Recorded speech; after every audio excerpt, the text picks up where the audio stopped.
আসসালামু আলাইকুম। Abacus free course class 1-এ সবাইকে স্বাগতম। এই ক্লাসে আমরা অ্যাবাকাস সম্পর্কে জানবো এবং অ্যাবাকাসের বিভিন্ন অংশ সম্পর্কে জানবো। এখানে তোমরা স্ক্রিনে যে অ্যাবাকাস দেখতে পাচ্ছ, এগুলো হলো জাপানি সরবান অ্যাবাকাস। এখানে যে বড় অ্যাবাকাসটা দেখা যাচ্ছে, এটা 17 রডস অ্যাবাকাস এবং ছোটোটা এটা হলো 7 রডস অ্যাবাকাস। এই যে অ্যাবাকাসের মাঝখানে আমরা যে কাঠির মতো দেখতে পাচ্ছি, এই কাঠিগুলোকে রডস বলে।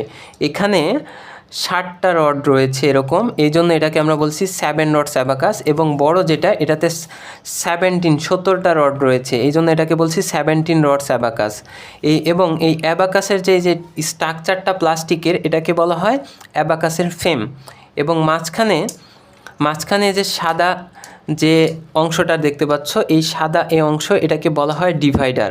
এবং এই যে পুঁথিগুলোকে দেখতে পাচ্ছি আমরা, এই পুঁথিগুলোকে বলে বিড বা বিডস।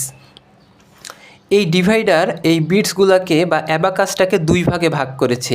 এই অ্যাবাকাসের ওপরের অংশকে আমরা বলছি আপার ডেক, নিচের অংশকে বলছি লোয়ার ডেক।